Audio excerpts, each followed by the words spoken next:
Hello, Commanders fans. Today we have some hot news that you can't miss. So get ready because there's a lot of important information coming. Before we start, we'd like to take the opportunity to subscribe to the channel, activate the bell, and stay up to date with all the news about our Washington Commanders. Don't forget to leave a like, which really strengthens our community and helps bring this content to the most passionate fans of the team. Now, without further ado, let's get straight to today's news. 49ers free agents Adam Peters could target to improve Commanders' defense. In his first year with the Washington Commanders, General Manager Adam Peters has not hesitated to look to his past to help his new team. Washington was busy last March, signing several players to help improve a 4-13 roster, some of whom had ties to Peters, head coach Dan Quinn, or several of his assistants, such as Anthony Lynn and Brian Johnson. This year, Peters could have even more options from his past. Peters left San Francisco to come to Washington. He spent 7 years with the 49ers, including the last 3 as an assistant GM. Peters was heavily involved in San Francisco's draft choices during his tenure.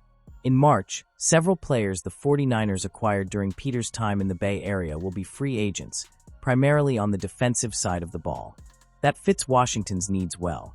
While the Commanders ranked 13th in total defense, they finished 30th against the run and 18th in scoring defense. The 49ers have about $44 million in salary cap space, but they need to agree to a deal with quarterback Brock Purdy. They won't be able to keep everyone, so we looked at 3 free agents Peters could sign who would immediately help the Commanders. LB Dre Greenlaw, a possible target for the Commanders? Dre Greenlaw is a name that has been attracting interest in the NFL market. In 2023, the linebacker established himself as one of the best in the league, showing great versatility and defensive impact for the 49ers. However, his rise was dramatically interrupted when he suffered a ruptured Achilles tendon during the Super Bowl, ending his chances of playing in the 2024 season. Still, he managed to participate in 2 games at the end of last season, showing determination to return to the field at a high level. Despite his skills, Greenlaw has always been somewhat overshadowed by Fred Warner in San Francisco, one of the best linebackers in the league.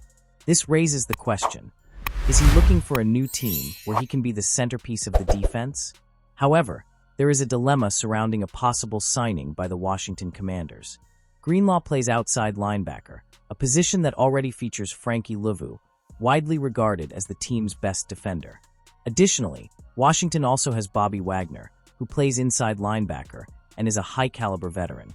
Although Wagner is currently in free agency, there is mutual interest between him and the team in potentially re-signing for another season in 2024. Another factor to consider is the Commanders' tactical scheme. The team rarely uses 3-man lineups, which could limit the need to add another big name to the position. However, if the coaching staff, led by Adam Peters, believes Greenlaw can make an immediate impact on defense, his signing could be viewed positively. The biggest hurdle for Greenlaw may be the type of contract he receives. After a serious injury, teams are likely to be hesitant to offer him a long-term commitment. As such, he may end up having to accept a 1-year deal to prove he can still perform at a high level. If that happens, the Commanders could become a viable option, as long as there is room to fit him into the team's defensive scheme. CB Charvarius Ward, an option to strengthen the Commanders' secondary? The Washington Commanders have been busy strengthening their defense, especially at cornerback. The team has already invested in drafting Mike Sainristil and completed a trade to bring in Marshawn Lattimore, but the need for more reinforcements in the secondary is still evident. Sainristil had an impressive rookie season. Despite being projected to play as a nickel corner, he was required in outside coverage throughout the year and excelled.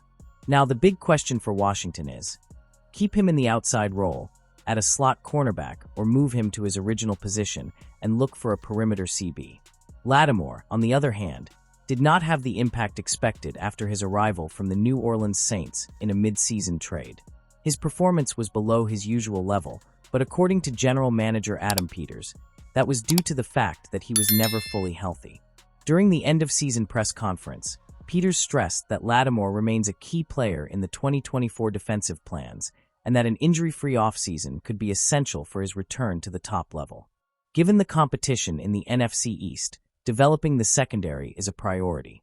With names like A.J. Brown, Devonta Smith Eagles, and C.D. Lamb Cowboys as direct opponents, having depth and quality at the cornerback position is never too much.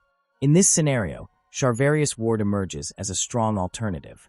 Considered one of the best cornerbacks in the NFC, Ward has experience and has already shown a high level of play. In addition, Adam Peters is well-versed in what could facilitate a possible trade. Ward turned 29 this season, making a 2- or 3-year contract viable, which would guarantee more stability to the Commanders' secondary without compromising long-term financial planning. If the Commanders truly want to establish themselves as a dominant defense, investing in an impactful name like Ward could be the missing piece to balance the sector against the division's powerful attacks. Talanoa Hufanga, a potential draft pick for the Commanders? Talanoa Hufanga was drafted by the San Francisco 49ers in the 6th round of the 2021 NFL Draft. Despite being a late pick, the safety quickly demonstrated his value within the team. As a rookie, he played in 15 games and earned a starting job in 3 of them, showing flashes of the talent that would make him one of the standouts of the Niners' defense. Hufanga's real breakthrough came in 2022 when he assumed the full-time starting role. That season, he recorded 4 interceptions and made a significant impact on the 49ers' defense, earning a first-team All-Pro nod, impressive for a player who entered the league without much success. His game-reading ability, aggressiveness, and coverage skills were key to the success of San Francisco's defense. Unfortunately, his rise was cut short by a serious injury in 2023. After playing in 10 games that season, Hufanga suffered a torn anterior cruciate ligament, ACL, which ended his campaign prematurely and compromised much of the 2024 season. Recovering from an injury like this is complicated, and the uncertainty surrounding his post-injury performance could affect his future in the NFL. In his last healthy season, Hufanga racked up 38 tackles in just 7 games, showing that he can still be a valuable asset in any team's secondary. However, like linebacker Dre Greenlaw, he may need to negotiate a short-term contract to prove that he still has the same level of play. If that happens, Hufanga could test free agency again in 2026, seeking a more lucrative contract if he can regain his best form. Given his talent and potential, Hufanga could become an interesting option for Washington's brass. Jeremy Chinn, who signed with the team last season, is currently entering free agency. Chinn came to Washington on a deal similar to what Hufanga might be seeking, a short contract to prove himself, and he made the most of it, having a solid year. Now the question is, will the Commanders let Chinn walk and take a chance on Hufanga on a 1-year deal to rehab and establish himself?